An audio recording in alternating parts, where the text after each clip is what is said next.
Hello, Vera. Hello. Why don't you look cute? I'm just trying to stay warm. It's so cold. Let me see here. I have no song prepared. Something Hanukkah related. And then I think we're off for the next 2 weeks. Okay. Just FYI. Hanukkah.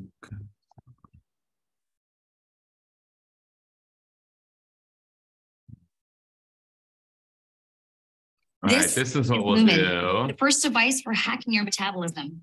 With just one breath, Lumen. Okay. You Jewish kids to sing, and it's fun. I got it on your jacket. All right, so do this. So this is the Adam Sandler Hanukkah song, but it doesn't start till like second 38. Okay. I'll scroll. Sing, and I hope you like it. Okay.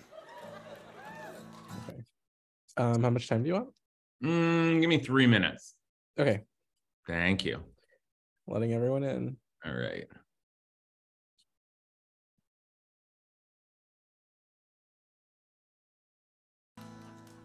Put on your yarmulke, here comes Hanukkah. So much funaka to celebrate Hanukkah. Hanukkah is the festival of lights.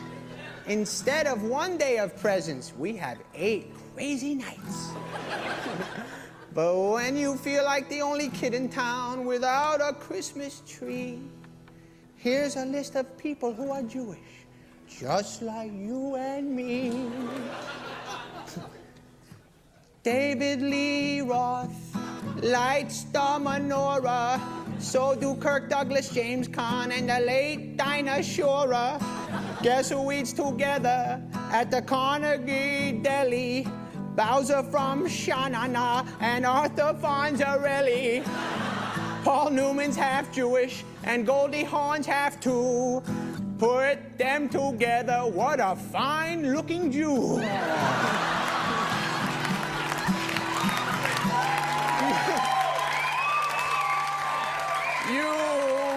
You don't need Dector Halls or Jingle Bell Rock, 'cause you can spin a dreidel with Captain Kirk and Mr. Spock, both Jewish. Put on your yarmulke, here comes Hanukkah. The owner of the Seattle Supersonica celebrates Hanukkah. O.J. Simpson, not a Jew. But guess who is? Hall of Famer Rod Carew. He converted. We got Ann Landers and her sister, dear Abby. Harrison Ford's a quarter Jewish, not too shabby. Some people think that Ebenezer Scrooge is, well, he's not, but guess who is? All 3 Stooges.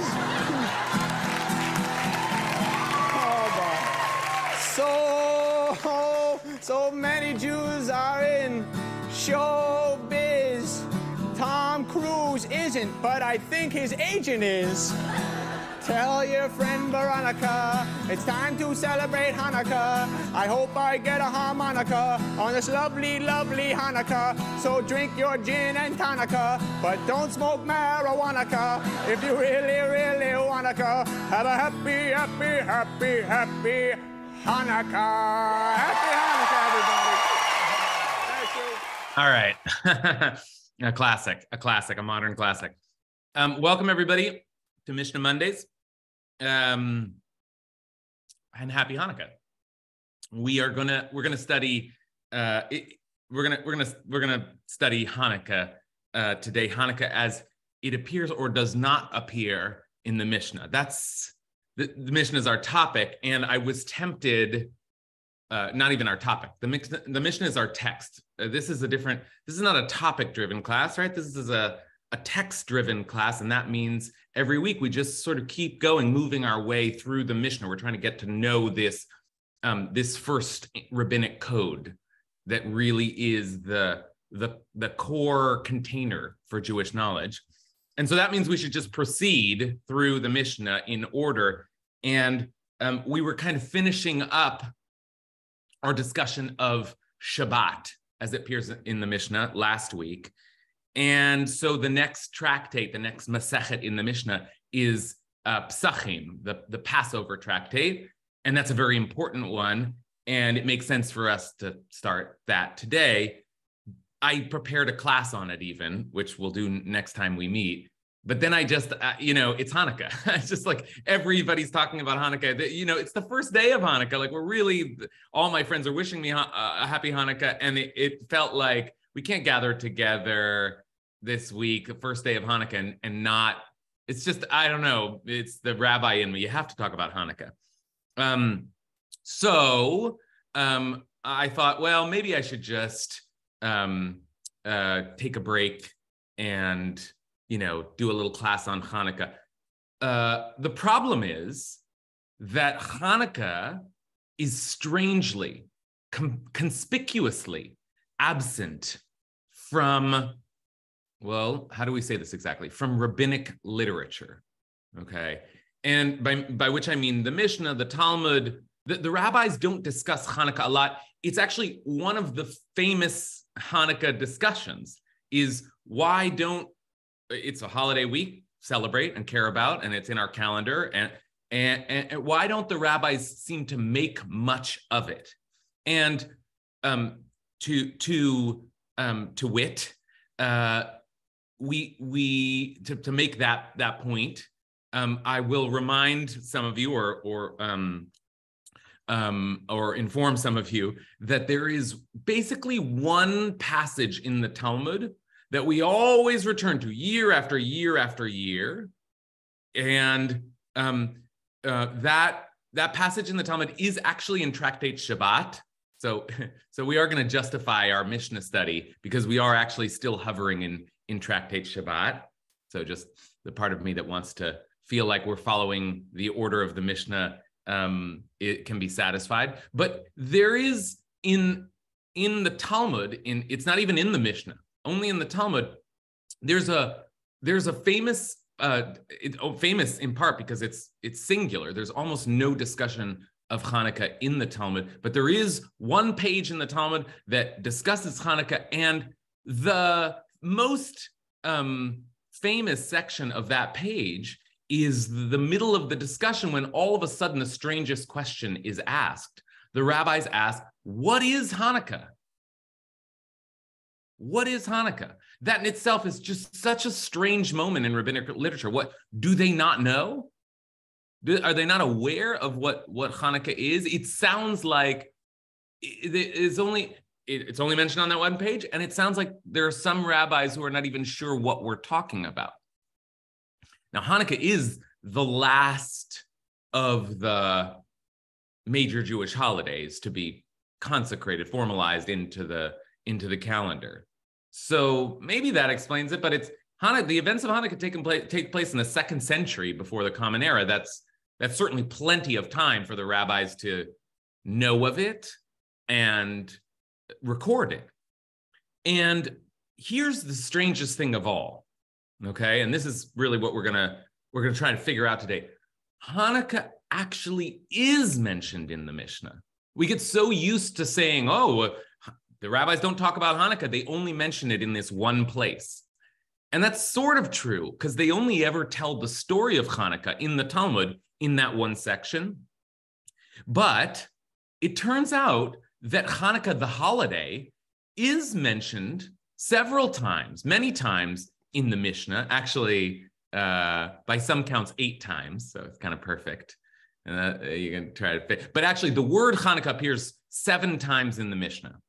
Okay, so we're going to take a look at where Hanukkah does appear in the Mishnah and then try to figure out, well, why then didn't the discussion of Hanukkah take place there or there or there or there, and instead the discussion of Hanukkah appears in the middle of Tractate Shabbat.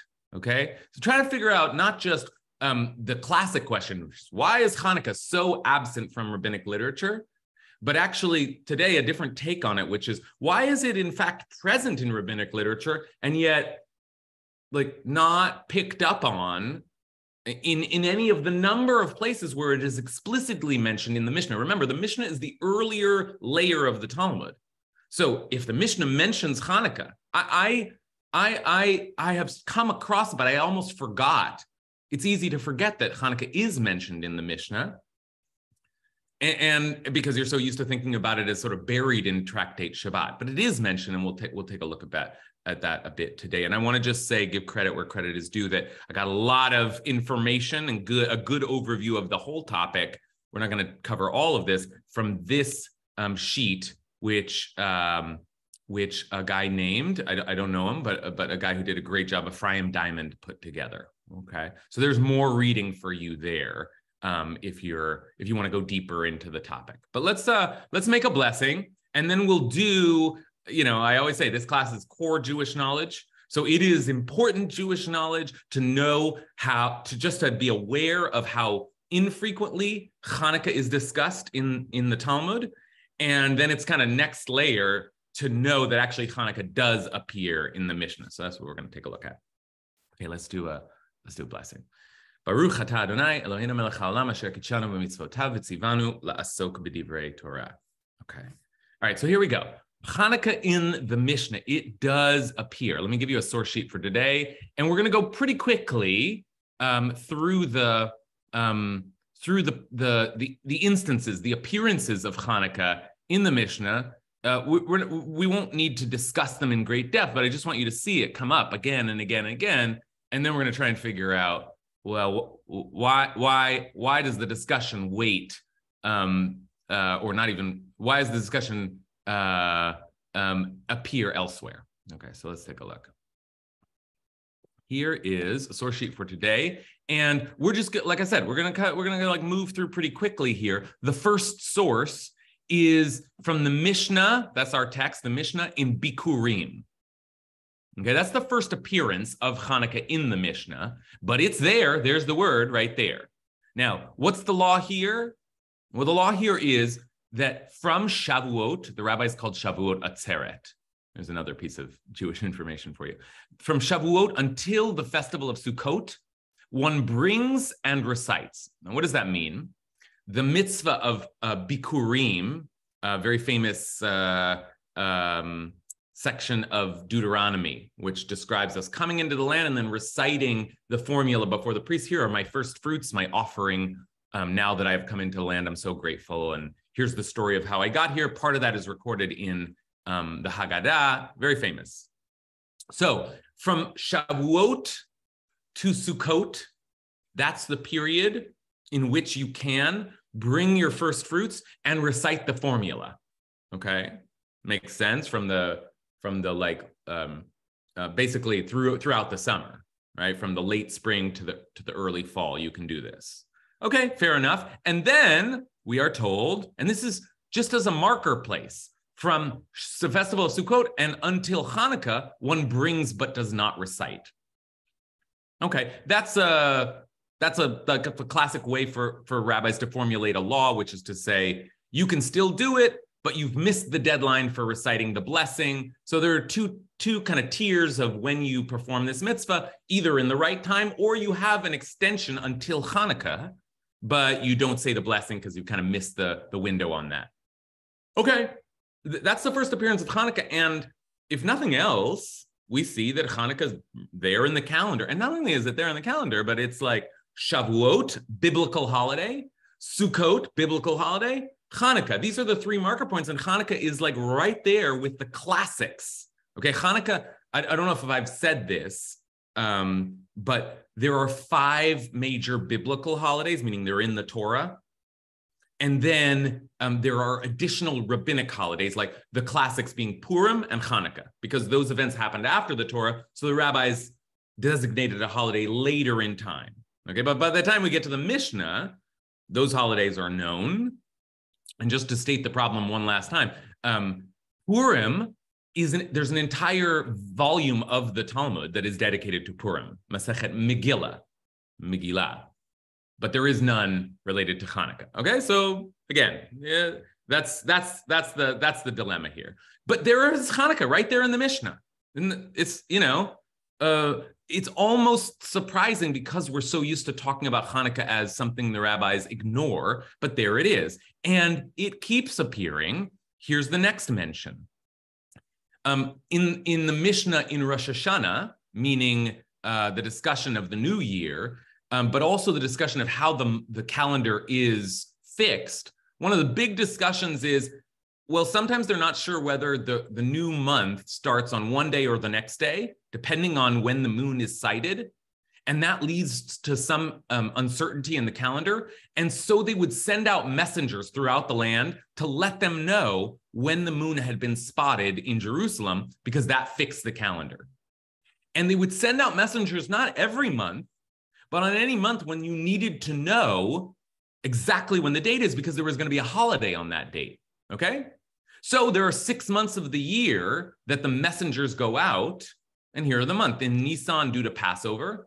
In Av, due to the fast, meaning the 9th of Av.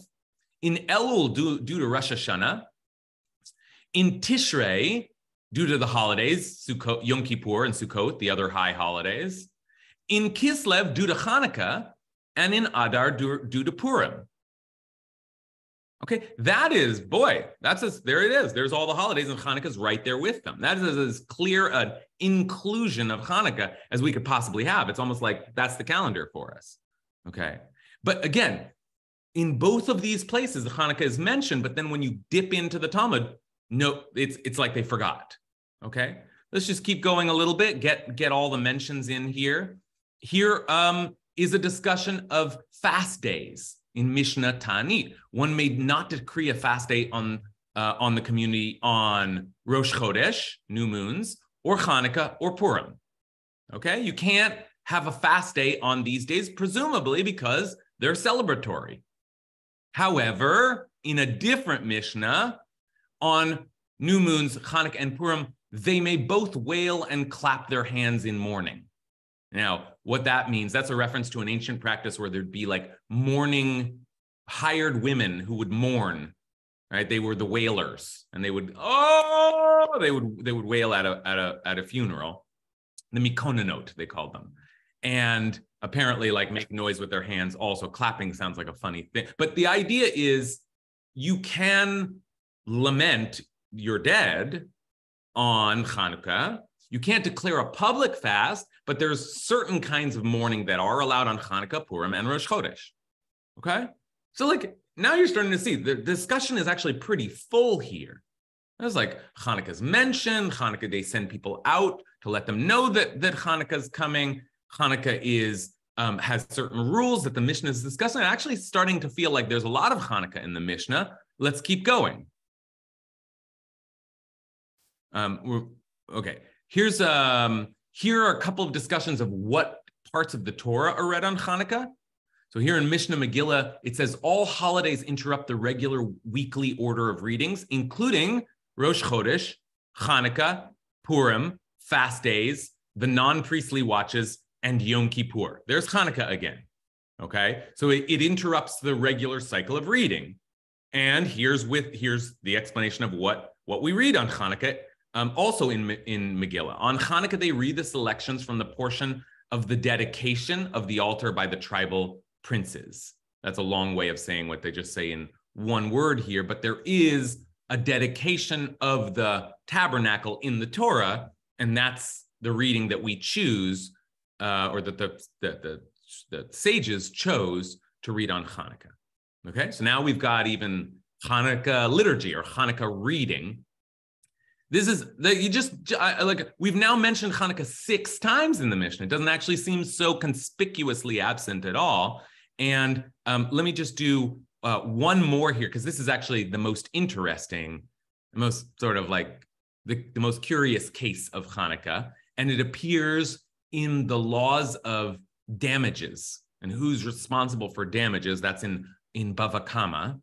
And here it just sort of appears along the way, but interesting, we get one of the laws of Hanukkah in the discussion, because if a camel that was laden with flax, a camel's carrying a burden, and was passing through the public domain, Reshut HaRabim, and its flax extended into a store, and the flax caught fire from a lamp in the store belonging to the storekeeper and set fire to the building, So the camel basically like moves by a building and knocks over a candle and the store catches on fire, then the owner of the camel is liable. Okay, there's your kind of classic Talmudic discussion. But if the storekeeper had placed his lamp outside, then the storekeeper is liable, because you can't have just candles sitting outside your shop. That's not fair. If a camel walks by and bumps into one of those, that's the storekeeper's fault. But Rabbi Yehuda says, if it is a Hanukkah lamp, the storekeeper is exempt. Okay? In other words, if you have a little candle outside your store and a camel knocks into it and it catches fire, that's the storekeeper's fault. But not if it's Hanukkah. Why? Because that's where you place the Hanukkah lamp in, and we'll learn this eventually, right outside this your door. And everybody should know that it's Hanukkah. And so, of course, people have candles outside their store, so camel drivers have to be more careful. Kind of an interesting case, but for our purposes, it so plainly makes the point that everybody knows about Hanukkah. It's common practice. It's mentioned just as a circumstance of these laws and damages. Okay, all right. So that's Hanukkah in the Mishnah for you. Okay, boy, does it appear. It appears a lot, right? So now to return to the matter that we started with, where does Hanukkah appear in the Talmud? Not just as a mention, and not just sort of like along the way listed with other holidays, but where is Hanukkah explained and fleshed out and like most importantly, where is the story of Hanukkah told? So as I said, that appears in tractate Shabbat, which we've been studying. But where does it appear? Let's take a look. So this finally is where the main discussion of Hanukkah takes place. And after all of these Mishnayot that actually mention Hanukkah, this one does not. So let's take a look. This is a very famous Mishnah because Ashkenazim have a practice of reading it between Kabbalat Shabbat and the evening prayer on Friday night. Bame madlikin. With what may one light the Shabbat lights? Bama ein madlikin. And with what may one not light it? Okay, what kind of candles do you use for lighting the Shabbat candles? Well, not with cedar. I don't even know most of these materials, so you'll forgive me. But not with cedar bast, not with uncombed flax, chosen, not with raw silk, kalach, not with willow bast. I mean, some botanist figured out what all these things must mean. Nor with desert weed, nor with green moss that's on the surface of the water. Okay, that's the wick. And as for the oil, not with pitch, nor with wax, nor with castor oil. Wax is a funny one because as those of us who celebrate Hanukkah with our rainbow candles know, that gets refigured. Eventually, we're told that we can do it with wax, but nor with castor oil, nor with a burnt oil, nor with fat from a sheep's tail, nor with tallow. And then Nahum, the Mead, Nahum Hamadi, says one may light with boiled tallow, and the rabbis say both tallow that was boiled and tallow that was not boiled, one may not light with them. By the way, before we start talking Hanukkah, what seems to be the point of this Mishnah? Can anyone figure out, like, these are the things that you shouldn't be lighting Shabbat candles with? Why not? What do these things have in common? Anyone sort of immediately see it? They're just gross, right, is the idea. They're just like, these are castor oil and tar, things that smell bad or are unpleasant. That's the general principle. You have to light Shabbat candles with nice oil and nice wicks, and you don't just burn whatever happens to be there, and then you have this unpleasant smell on Shabbat. Okay. That's Shabbat. I'm going to read one more line, and then I'm going to open it up for a little bit of discussion. So what about Hanukkah? Where do we get Hanukkah? Well, this is the Mishnah. The Mishnah is the first layer of the Talmud. And then when the Talmud is is arranged and put together, what you get is you get the Mishnah and then the Talmudic discussion. So here the Mishnah is chapter 2, Mishnah 1, but once it's placed into the Talmud, we find that Mishnah on page 20 or 21 is where we're going to pick up in Shabbat. And Rav Huna says, those wicks and oils with which the sages said that one may not light the lamp on Shabbat, one may not light the lamp with them on Hanukkah either. Okay? Now, soon, I'll just show you, we're going to get into a long discussion of Hanukkah, but let's just stop here and wonder for a minute, and I see Matt's already got a hand up, what's going on here? Well, how is it that Hanukkah is mentioned again and again and again and again, and the rabbis almost deliberately ignore it, and then suddenly it's not mentioned in the laws of Shabbat, but it comes up because just like you light the candles on Shabbat, so you light the candles on Hanukkah. So this is a little bit of a detective work here that we're going to do, try to figure out why does it appear here. So let's start our speculations. Matt, will you begin? I will begin. I don't have a clear one, but what I would love to know is to put these things in sort of time order, when things were written down versus, because we're looking at it in a mass, because what in my mind is Hanukkah is a successful bloody revolt against the Greeks, and Mishnah is being written after a unsuccessful bloody revolt against the Romans, and is a very political issue of politics versus religion, and then we're getting into Talmud, and I don't know. I'm speculating. Are they avoiding talking about it for a while because it's dangerous? Oh, you just went I mute. just got muted. My dog dropped a ball on the. Are they avoiding talking about it because it's dangerous, or either actually dangerous, or they're saying, let's not make a big deal about revolting against political authorities because we don't do a good job at that. Okay, but that's all speculation. That's speculation, all, but good speculation. And Matt is cutting right to the heart of the issue. We're gonna. This is some of the most the sort of central discussion here. So let's just repeat some of Matt's points, and we'll continue to process them. So first of all, the timeline. Hanukkah and the events of Hanukkah take place during the 2nd century before the Common Era, meaning like between the year 100 and 200. I always have trouble with this. Before the year 0. The Mishnah is recorded in 220 of the Common Era. Okay, so we're talking about several centuries between Hanukkah and the Mishnah. And then Matt says, well, let's think a little bit about what Hanukkah is, which is an invasion by Greek forces that are coming down from Syria, Syrian Greeks, and a defense of Jerusalem by a very militant group, the Hasmonean dynasty, who go to battle and manage to defeat these invading forces in Matt is pointed to say in a bloody battle, right? That's what Hanukkah was like. We beat the invading army and we killed them all, right?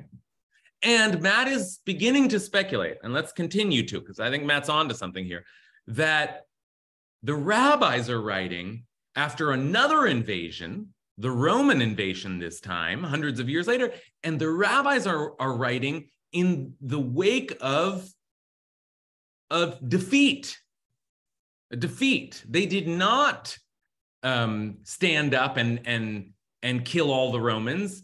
There were people who wanted to do that, but they were defeated. And the rabbis were actually the people who didn't want to do that, who wanted to compromise and go off and study. So maybe, Matt speculates, the rabbis don't like the idea of overly celebrating what is essentially a kind of militaristic Judaism. Okay? So good. So this is important, and And we'll continue to turn this over as we move forward. But let's hear from other folks. Richard? I wanted to speculate quickly that almost every religion has a holiday having something to do with the yearly cycle right around the time of Hanukkah. It's no coincidence that Hanukkah and Christmas happen at the same time.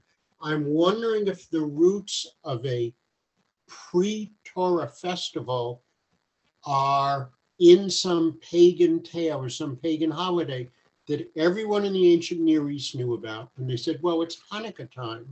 Later on, they renamed it, of course, but the origin was to mark a pagan festival.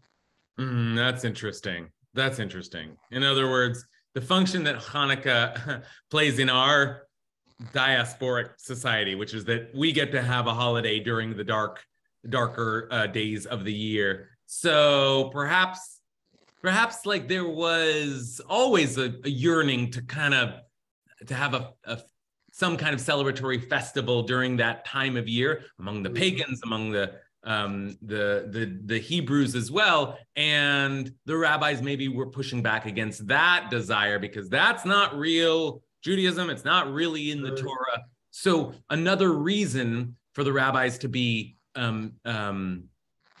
de-emphasizing Hanukkah is that they're worried that people will get carried away with Hanukkah as a kind of an end of the year celebration. Okay, interesting. Marilyn?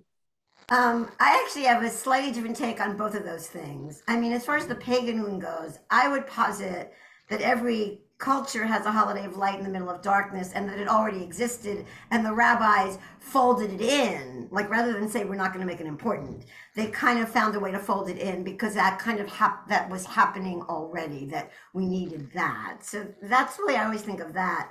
But as far as the Hasmonean is concerned, I'm also wondering, not just, Matt mentioned that it was because of danger, but the Hasmoneans are not exactly like they're not like admirable. Their story is not an admirable thing it's problematic for the rabbis because it's their line of the Pharisees, Sadducees thing. And it doesn't really go really well. And they end up being, it's not a good story. Like, don't read the Maccabees 1 or 2. It's disturbing.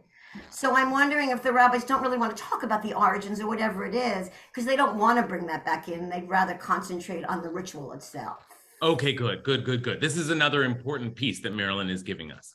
So not just that the Hasmoneans were militaristic and the rabbis were more scholarly and that's not their religion, and not just that the Hasmoneans lived in a time of victory and the rabbis lived in a time of defeat, and so it's not good to be promoting, celebrating. Maybe it's even dangerous, I think Matt was suggesting. But Marilyn adds, let's remember that the Hasmonean dynasty, they took over, they won, then they took over, and then they very quickly, within a century, descended into corruption and fell apart.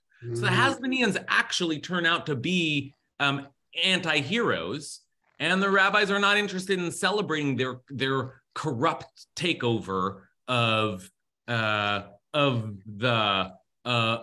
priesthood and the kingship. Okay, so that too. So maybe now we're starting to build a case for the rabbis' general suspicion of the events of Hanukkah, and then certainly the history that followed. Okay, good. All of this is right on target, and we're gonna hold it in mind. And then once we go back into the text, try to make sense of why then Hanukkah appears here in the way that it does. Let's hear from one more interpreter from Gary. So putting together all the things that were said, plus where we started, it's obvious from your discussion that Hanukkah was widely known about by the rabbis and by Jews at the time. And taking about the rebellion questions and the discomfort of the rabbis is here we have a mitzvah, a holiday that's celebrated by all the people. We don't like it. Let's try to recreate it and find something new. And I came up to this I've always been confused why we do a full Hallel all of Hanukkah when there's no sacrifices. And we know on Pesach, we just do it for the first 2 days and then we do a half Hallel. And what I learned is that the rabbis taught that in the time of the rebellion, there was no Sukkot because it was the midst of the rebellion. And the 8 days parallel the 8 days of Sukkot, and it's another chance to do Sukkot. And then we get to the Kabbalists to talk about where we traditionally learn where, you still have time for Teshuvah through Sukkot. The Kabbalists say it's not only Sukkot, we have the time, but we can extend it. You still have time for Teshuvah through Hanukkah. So it's kind of like paralleling Hanukkah with Sukkot and trying to create it along those lines that we do this.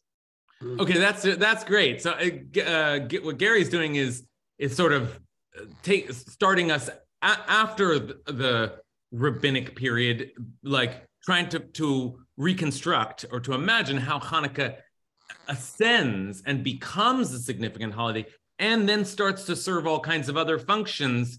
It parallels other holidays. It provides that winter holiday feeling, but with the infrastructure of Hallel and the 8 days, which parallels Sukkot. And so the Hanukkah becomes and is eventually consecrated. The Kabbalists then take it a step further. Hanukkah becomes what we have today, which is a central and notable event in the Jewish calendar, and a legitimate one. But again, I think that's good. That's a good reconstruction. But again, it's sort of a funny thing to say, oh, eventually Hanukkah became a significant Jewish holiday, when in fact, there it is mentioned in the Mishnah again and again and again and again. And at least in one instance, it's mentioned in a way that like presumes everybody is, like even the local shopkeepers are they're putting candles outside of their doors, right? So I'm hearing a lot of, what's the sound that I'm hearing? Hold on. Someone's unmuted and I'm hearing a little scratchy sound. Who is it? Is it just Zoom? Okay, it stopped. Great. Okay, so now let's take a look at the Hanukkah that we do get, and we'll try to make sense of why it's here, and certainly incorporate some of the comments that we've heard so far, which have been right on target. So let's take a look at the major discussion of Hanukkah in the Talmud. And as we started to see, it appears on page Daf 21 in Tractate Shabbat. So here is the Mishnah, the one that says that you light the Shabbat candles with certain materials. And as we saw, Rav Huna picks up on that and says, same thing with Hanukkah. So let's just take note here of all the things that we learn in very quick succession in this discussion of Hanukkah. So one is, what materials do you use for Hanukkah? Same one you use for Shabbat, which are nice materials. Okay, here's now we're going to get a bunch of classic Hanukkah laws. So if you're trying to refresh yourself on what the basic Hanukkah laws are, this is also a good refresher here. The mitzvah of kindling the Hanukkah lights is from sunset until traffic in the marketplace ceases. Okay, so when do you light Hanukkah candles? When the sun sets, until there's no more activity in the market, and which sort of depends on what market you live nearby, right? That could be 6 p.m. in some places, but in like New York City or in LA, the practice is you can light all night because there's always someone outside, right? So, but the reason for that, presumably, is that Hanukkah is a display of light, so somebody has to be able to see it, so there have to be people outside. Okay, that's one of the classic laws of Hanukkah. Here comes another. The sages taught the basic mitzvah of Hanukkah is one candle lit by one person for the whole house, okay? And that's kind of surprising. You just light one candle every night, and it's the head of the house that lights one candle for the whole family. But the best way to do it, though, is to light one for each and every one in the house. Everybody lights one candle. And then, and this is that was the best, but this is the very best. Umahadrin mina mahadrin, the very best way to do it. Well, here's a famous disagreement. Beit Shammai says on the first day one kindles 8 lights, and from there on gradually decreases. And Beit Hillel say on the first day one kindles 1 light, and from there on gradually increases. I believe that there is one of our group here has in years past followed the practice of Beit Shammai. Is that right? Marilyn. Yeah, I knew. I've seen. So there's actually a debate. I still do to this day. You still do. You want to tell us why, Marilyn? Well, I actually, my own Josh, I love that it's 8 lights and you start with this big celebration. And then each night as the light goes away, I just appreciate the light much more. That I can imagine in this story that they're lighting each night. They look to check and it got a little dimmer, but it was still there. And then that last night when there's one candle, you realize how much light it gives out. I mean, it's all the light. And so for me, the next day when it's dark, the first day after Hanukkah, you guys are like, oh, bum, you know, like I don't have light anymore. It was so big. And I like, because I meditated on that one light, know that there's still that one light that I can always bring up. So that's amazing. Amazing. Someone living out remember, these and these are the words of the living God, Hillel and Shammai, and someone living out the words of Beit Shammai. Also recorded in our tradition, though our practice on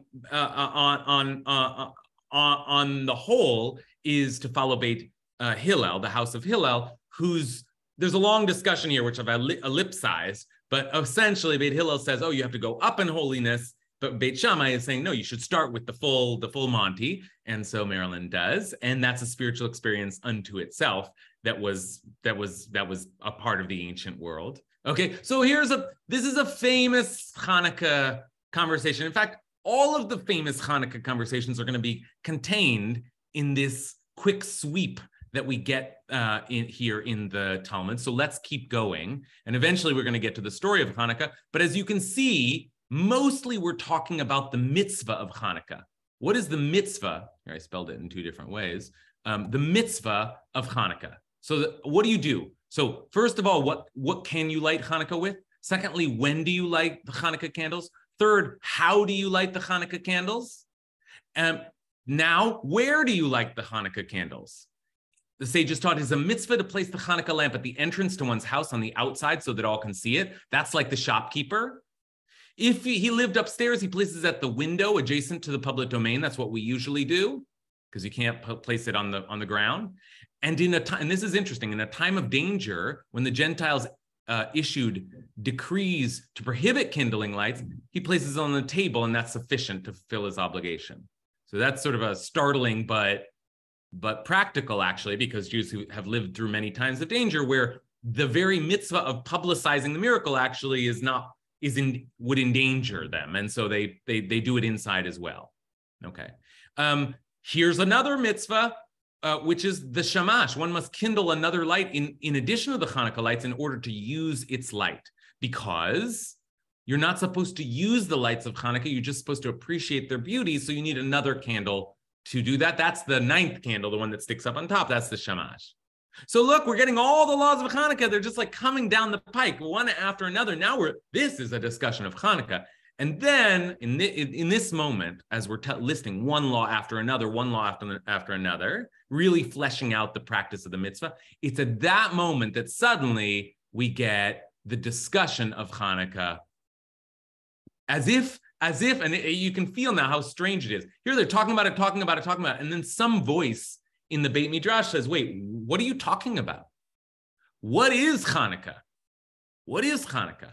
And then we're going to get a discussion. But I see there's a hand in the air. So let's pause here. But now you have a feeling for how Hanukkah is discussed in the Talmud, and how it takes them a while to even get to the place where they tell you what Hanukkah actually is. And otherwise, if you had nothing but the Talmud, this is the first moment that you would have understood the holiday of Hanukkah at all. But we'll get there in a second. Kathy?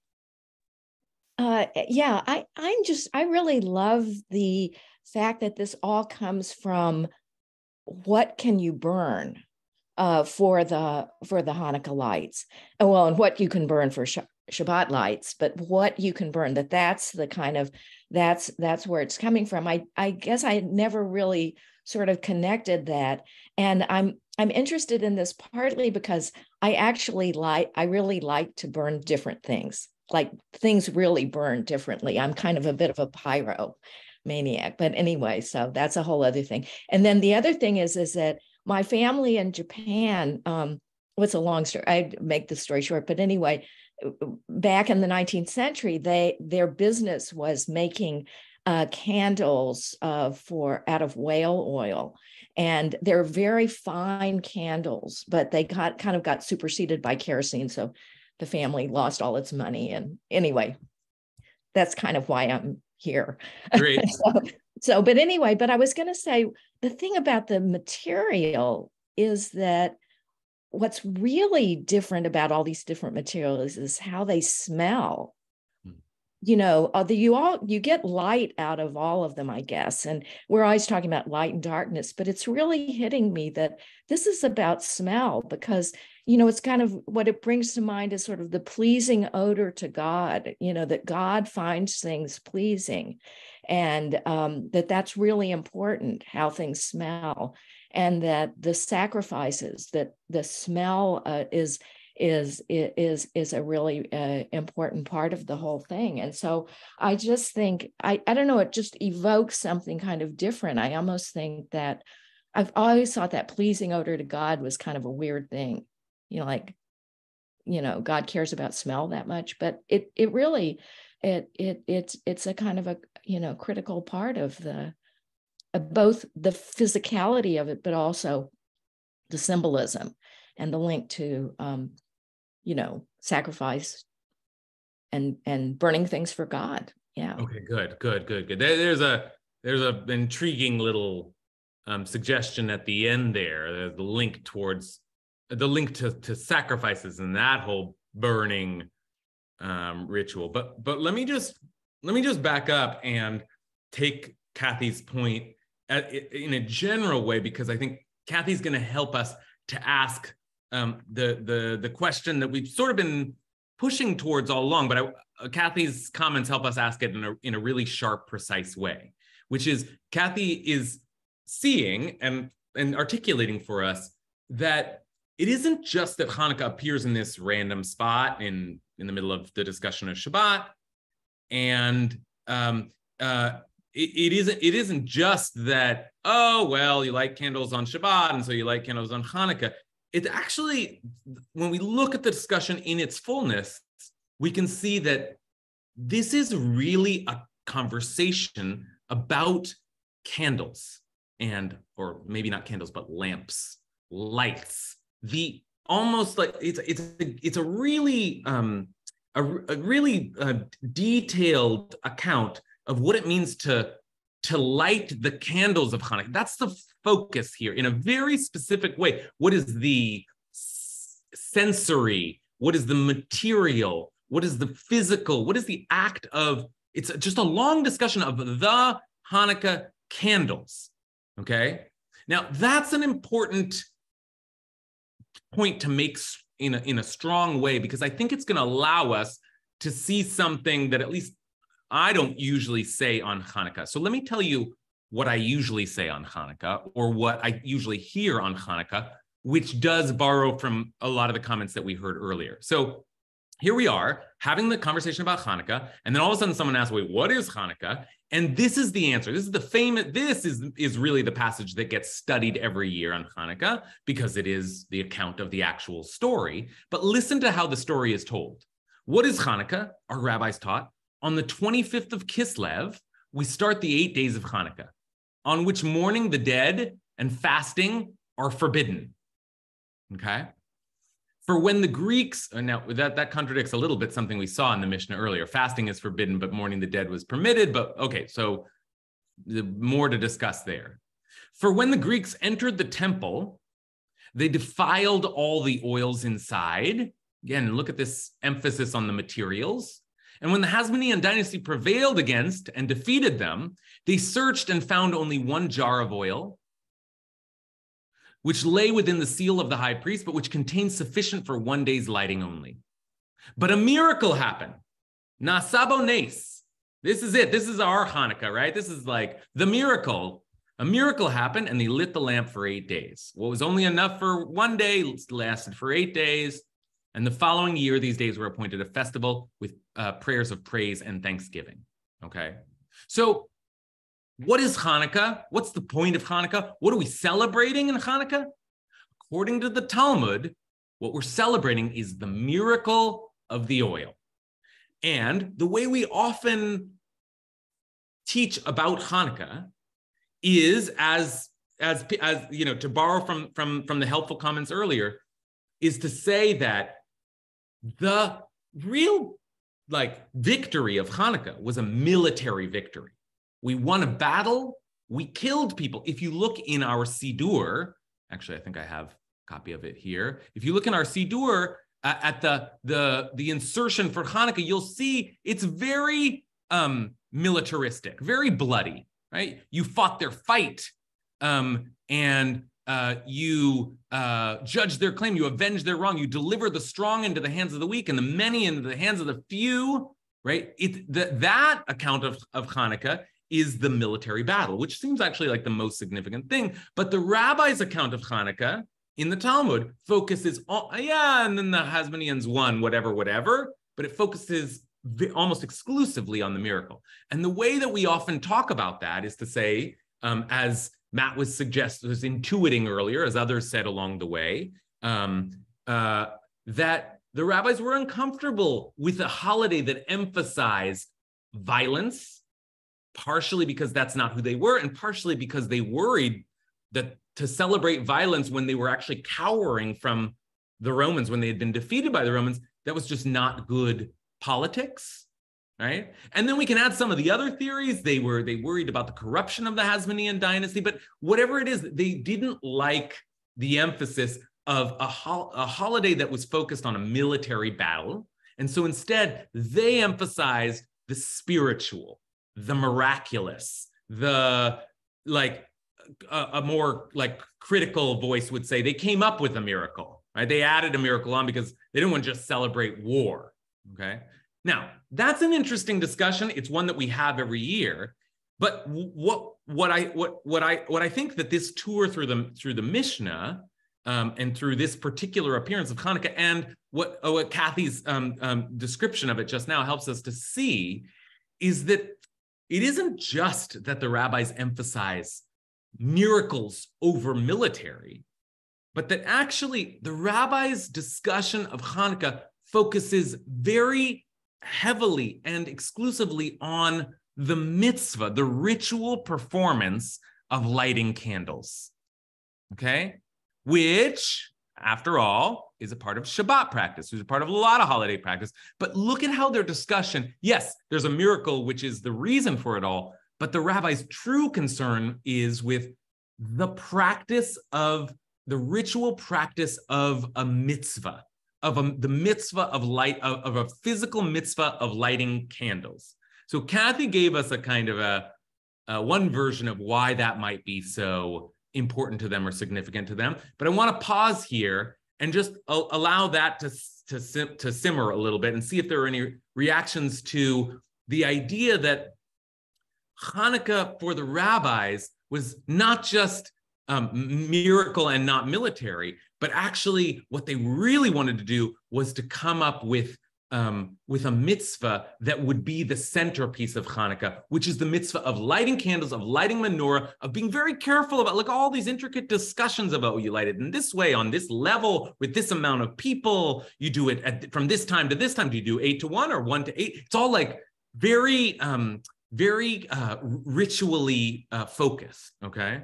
So with that said, I wonder if anyone has further thoughts on the emphasis on the ritual, the candle lighting aspect of Hanukkah above all, and especially that aspect and not the aspect of the whole history and the battle and everything related to it. So any further thoughts on that? Yeah, Elle. Well, I'm seeing perhaps a parallel between the way Am Yisrael is supposed to do battle. We don't just grab everyone inside and kill them. I know that when someone goes into the army and they take the vow to only harm people that they have to and do it in a humanitarian way. And I'm seeing a parallel between the rituals that the rabbis wrote about with don't use this for the wick and don't just grab any oil that burns. And the victory, it wasn't the victory, it was survival. So the fact that we survived is so parallel to other battles that I've been in Israel for, like in 73. We survived a battle that was impossible. And how did we do it? We didn't just kill everyone in sight. So there's this discipline and parameters, and you mekadshim it, you sanctify, even when you have to do something as base and as that turns your soul inside out, as taking a life. You only do it to Kiddush Hashem. Good. What an interesting, what a brilliant reflection. This is exactly why I wanted to have this discussion, to see if we could get somewhere interesting. And this is really interesting what Yael is suggesting here, which is that the focus on ritual, on halacha, on like how exactly you do something as a spiritual modality is a kind of calm, precise, clear-headed approach. A military victory has you in a state of kind of high energy, but low focus. And there's something indiscriminate about that mode of war and victory that leaves you not caring much how you do it. And certainly not how you celebrate. How do you celebrate a raging military victory? Like, I don't know, smash in windows and set fire. We won. And that's not the energy the rabbis are interested in, not just in that moment in time, but in general. Their focus on law is a way of saying, let's be thoughtful, reasoned, precise, calm in our spiritual approach, and be careful of those forces which would have us start to forget the particulars, the details, the order of our religious lives. I think it's a fascinating observation. Let's keep going, seeing how many we can hear from Jen. I think the other thing about ritual having like specific rules is that then everyone is doing the same thing. Right? We are us. We are doing a ritual defining or showing ourselves very visibly to be us. After a conflict that could rip us apart, that could destroy us, we're being us, right? And just borrowing also from Kathy, I mean, this is how ritual tends to be. It's not often you'll ask someone in the world, why do you do this or that ritual? And they're like, because we do, because we're us, because this is what people do who belong. But to borrow with Kathy, it's also the sensory aspect of ritual that feels good or bonds us together because we're hearing or smelling the same thing, that puts us in a different mental state as a community. And I wonder if they're experiencing that and the community is experiencing that, and it's just simply more important to them, that experience of ritual, than any story that we use to explain why we're doing it. Another brilliant and fascinating reflection here. So this is, let me just try and re-articulate, although Jen said it well, that there's something, the rabbis are concerned with ritual as an end unto itself. And part of that is when we have shared practices, the ritual itself unites us, right? It's not about the particulars of the history and what part of it you identify with. But then Jen takes that a step further and says, there's a certain kind of a spiritual orientation, religious orientation, the rabbinic orientation. It's almost not important what the story was. I mean, you can't really say that, but it's almost like you can now start to see why the rabbis de-emphasize the story altogether, because what they're interested in is the practices that remain. And there's something very true about that, I think, in a lot of our experiences of Jewish practice, which is the why is important. I mean, that's why why we sit here and we discuss it. We're trying to figure out the why. But on some level, it's just the doing, just being in the ritual itself. And that's why the rabbis have this long discussion of exactly how you light the candle and like the story itself. Okay, the story, maybe they were uncomfortable with it. But Jen's point is almost like, that's not actually the primary focus, is whatever the story was. Primary focus is how do we build a ritual, and how does it unite us through shared practice? Okay, one last comment from Payam. I just want to say this isn't the first holiday where we de-emphasize the militaristic victory. We do the same thing at Purim, where we bury the victory over Haman and his sons at the end. And most people don't even read it. So it's part of, the overall rabbinical narrative of de-emphasizing the militaristic victories we have. Good. Yeah, right. So we may actually be detecting a larger theme in the sort of the rabbinic mind, and therefore the eventual construction of these later holidays in particular. Like, you can't make Passover not about drowning Pharaoh in the sea. That's in the Torah.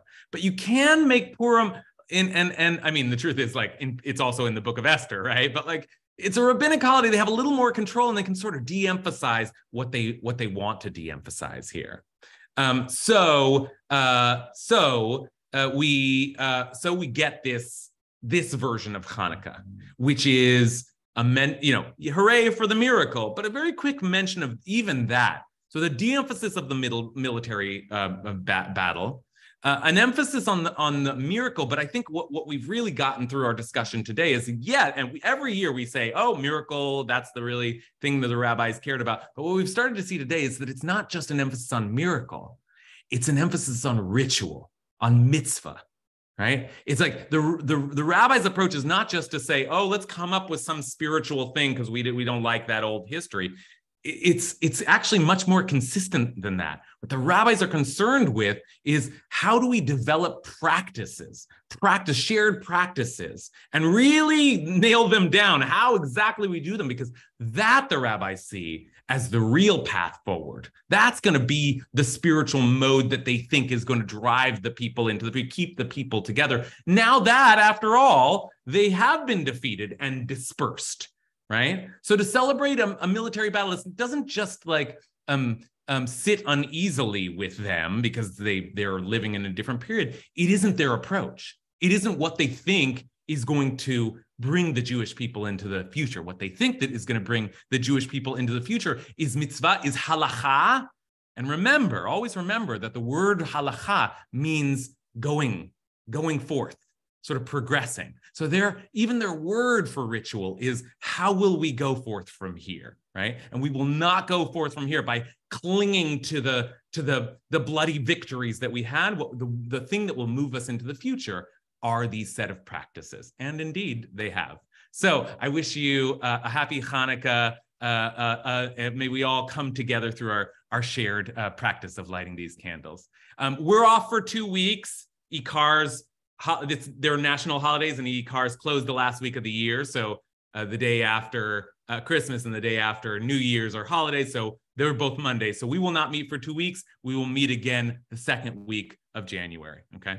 So love to you all. Happy Hanukkah. Happy Hanukkah. Happy Hanukkah, everybody. Have a great time off. Wonderful. Happy Hanukkah. Thank you all. Bye.